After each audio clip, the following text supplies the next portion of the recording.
ruzunu Allah verir. Kimsə qapını doyub sənin ruzunu öz istəyi ilə vermir. Allah da subhanahu wa ta'ala. Və fis-səmai rizqukum və mə tu'adun. O ki danışır sizə məsələn Quranda filan ayədə, filan maddədə belə gəlir. Maddə deyil o. Ayətun min ayatillah. Allahın ayələrindən bir ayədir. Bunu da bil. Danışırsınız məsələn deyirsiniz ki mənə filan şey çatmalıdır. Allah da bölən.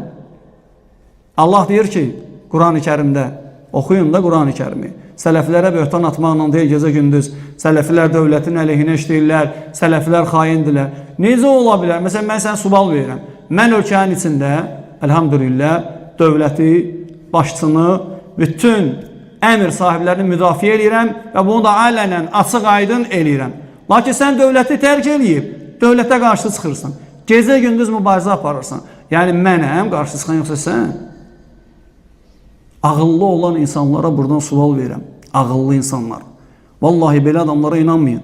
Yaşadığın əminamanlığın içində hansı ki ruzun var, havan təmiz, suyun təmiz, ailən, uşağın, atan, anan yanında, hansı ki Peyğəmbər sallallahu əleyhi və səlləm deyir ki, kim ki ailəsi, uşağın yanında olduğu halda, bir günlük yeməyi yanında olduğu halda səhərə çıxarsa, sanki ona dünya verilib. Sən istəyərsən, göydən başa bomba yaxsın. Amma böyük neymətlər içində olasan. Vallahi istəməzsən. Odur ki, əlhamdülillah, neymət içindəsən, bunun qədrini bil. O bəzi xain insanlara qulaq asmaq, yəni onların necə deyərlər sözlərinə qulaq asıb, öz ölkəsinin içində çaşqınlıq salmaq istəyənlərə fikir vermək lazım deyil. Əmin-amanlıqda yaşayırıq. Allah Taala qorusun ölkəmizi, Allah Taala qorusun başçımızı, Allah Taala rəhbərimizi qorusun. Bir də belə məlumatımız olsun, xəbərimiz olsun deyək ki, biz bunu ibadət edirik. İbadət. Etiqad bilsən nədir? Etiqad qəlbdə olur.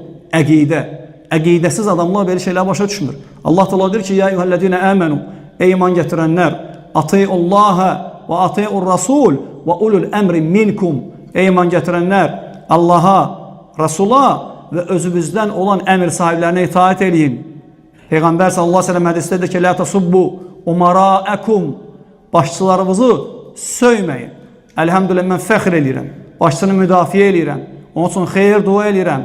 Onun ətrafındayam. Vallahi gizlində də, aşkarda da. Sizin kimlər də bunu bildiyinə görə bizlərə ləkə atırsınız ki, güya biz nəsə qarşı çıxırıq. Yox. Sən içində bilirsən ki, sələflər gizlində də, aşkarda da xeyir dua edirlər. Və sələflərin artması, çoxalması, əminamanlığı müdafiə edən insanların çoxalması sizin kimi insanlarla narahat edir.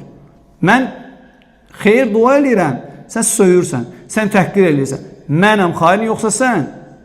Allah Taala'nın kitabını oxuyun. Mələkum keyfə təhkumun. Allah deyir ki, nə olub ki, belə hökm verirsiniz? Düzdür, sizin dilləriniz bizi həvəsdən salmır, əksinə bizi həvəsləndirir.